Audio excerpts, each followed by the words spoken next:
자, 오늘의 말씀 중요한 생명의 양식을 또 소개하면서 마치려고 합니다.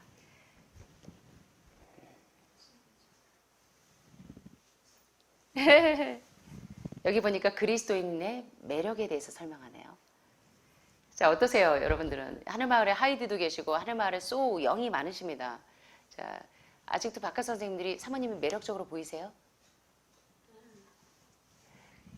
상대가 매력적이길 바라지 말고 제가 매력적이어야 되겠죠.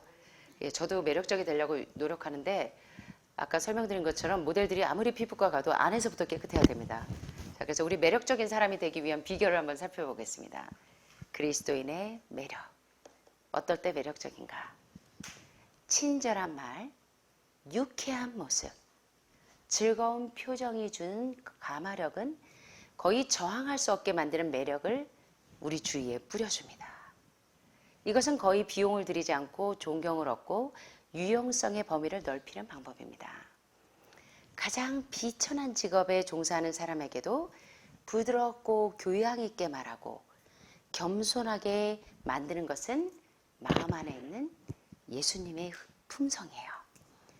뽐내기 좋아하고 참 이 흠을 잘 찾고 온갖 까도녀 까도남. 거만한 사람은 여기 보니까 매력이 있대요, 없대요? 그리스도인이 아니래요. 왜냐하면 자, 해볼까요? 같이. 그리스도인이 되는 것은 그리스도처럼 되는 것이기 때문이다. 제가 우리 이제 하늘마을에 여러 이제 동역자들이 많이 필요하다 보니까 우리 동역자들을 이렇게 면접을 볼 때, 우리 직원들을 면접을 볼 때 어떤 분들은 오시면은 조건만 막 따져요. 막 조건만 따지는데 조건 같은 건 중요하지 않아. 자기가 일하는 그 환경에서 자기가 최대한 일을 잘할 수 있는 환경, 그런 것들 구성 여부를 묻는 분이 있는가 하면 어떤 분은 막 월급은 얼마냐, 시간은 뭐냐, 이거 막 따져, 조건만. 근데 보니까 제가 한 28년을 하다 보니까 제가 이제 간호사들도 면접을 해보고 이제 직원들을 다 면접을 할 때 느끼는 게 뭐냐면 일을 잘하는 사람은요, 따지질 않아요. 자기가 일을 잘하는 사람은 그게 중요하지가 않아. 그래서 제가 많이 배웁니다. 근데 자기는 모두 잘할 수 있고 모두 잘할 수 있고 모두 잘할 수 있고 막 하는데 와보면 실전에서 아무것도 못해. 혼자서 아무것도 못해. 그래서 그리스도인이 된다는 것은 그리스도처럼 되는 것입니다. 자, 그리스도의 영을 마시는 사람은 친절한 말을 통해서 성령이 나오게 하고 예의 바른 행동으로 성령이 드러나게 합니다. 구원의 계획은 거칠고 모난 기질은 무엇이든지 그 사람에게 가면 아무리 거칠은 배추도요, 소금만 가면 절여져요. 그래서 세상의 빛과 소금처럼 절일 수 있는 능력을 가진 게 그리스도인의 힘입니다. 맞습니까? 온갖 까도녀 까도남이 와도 의의 소금을 뿌리는 사람들에 의해서 절여지는 것. 이게 진짜 그리스도인 아닐까요? 까다롭거나 예민한 태도는 무엇이든지 유순하게 만들 수 있을 만큼 절이는 능력. 자, 여기 보니까 외적인 변화가 무슨 변화를 증명한다? 내적인 변화를 증명할 것이다. 그래서 얼굴만 봐도 20대 이후의 얼굴은 자기가 책임지는 거라죠. 부모님이 이제는 더 이상 관여하지 않고 20대 이후의 얼굴은 자기가 책임지는 겁니다. 자기의 품성을 자기가 개발하고, 그래서 이 외적인 변화가 내적인 변화를 증명합니다. 진리는 거룩하고 세련되게 하는 능력입니다. 마음에 받아들여진 진리는 감추어진 능력과 함께 그것을 받아들이는 사람을 진리의 누룩이 내 안에 들어오면 10배, 1000배, 10,000배로 부풀어지게 해서 나를 변화시키는 능력이 있습니다. 그런데 진리를 믿노라고 공언하면서도 거칠고 까다롭고 말과 행동이 불친절한 사람은 예수님하고 친한 사람일까요? 예수님을 모르는 사람일까요? 모르는 사람이라는 것입니다.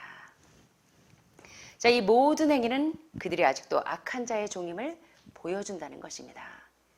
그리스도의 정신을 소유하지 않고는 온유함과 부드러움과 세련된 태도를 나타내지 않고는 아무도 그리스도인이 될 수 없습니다. 상냥하고 친절하고 예모 있는 그리스도인들은 하나님과 진리를 위한 아름다운 가마를 자신의 품성으로 성경을 잘잘잘 배우고 뭐 교회에 아무리 많이 헌금해도 제가 우리 이모님들이 정말 제가 부끄러운 일이 한 번 있었습니다. 우리 이모님들이 오시면 항상 직원을 뽑을 때 교인을 뽑지 말래요. 이거 참 부끄러운 일이에요. 왜 그러냐고 물어보면 믿음은 좋다고 많이 막 하는데 이것저것 따져대는데 실전에서 일을 못한대요. 일은 하나도 안 하고 불평만 하는 사람들이 이 교인들이 많다는 것입니다. 그래서 제가 얼마나 부끄러웠는지 몰라요. 참 우리가 이런 사람이 되지 않았으면 좋겠죠. 예. 상냥하고 친절하고 점잖은 그리스도인들은 하나님과 그분의 진리를 위한 가마를 끼치는데 다른 방법으로는 가마를 끼칠 수 없다는 것입니다. 아무리 말로 아무리 많이 떠들어도 뭘로 할 수 있죠? 열매로 할 수 있죠. 그 사람의 품성으로, 변화된 품성으로. 예. 하늘에서 차용되어 온 빛은 그들을 통해서 다른 사람들의 길에 밝은 광선을 비춘다는 것입니다. 자, 마지막으로 우리가 하는 말, 곧 우리 매일의 품행은 우리 나무에 달리는 열매라는 것입니다. 그죠? 열매와 나무가 분리되어 있을까요? 나무에서 열매가 열리죠. 그래서 우리 매일의 품행은 나무에 달리는 열매라는 사실을 기억하게 되셨으면 좋겠습니다.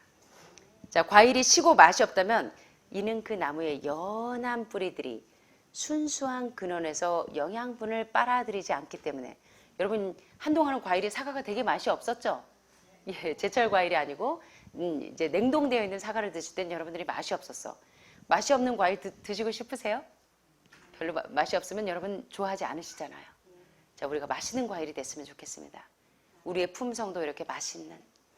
과일이 시고 맛이 없다면 이는 그 나무의 연한 뿌리들이 순수한 근원에서 영양분을 빨아들이지 않기 때문입니다. 우리의 애정이 주님과 조화된다면, 우리의 품성이 온유하고 겸손하다면, 우리의 삶이 예수님과 함께 하나님 안에 감추어져 있음을 증거하는 것입니다. 그러면 우리가 교회에 나오세요, 절에 나오세요 하지 않아도 우리가 우리의 품성으로 우리의 신앙을 증거할 수 있다는 것입니다.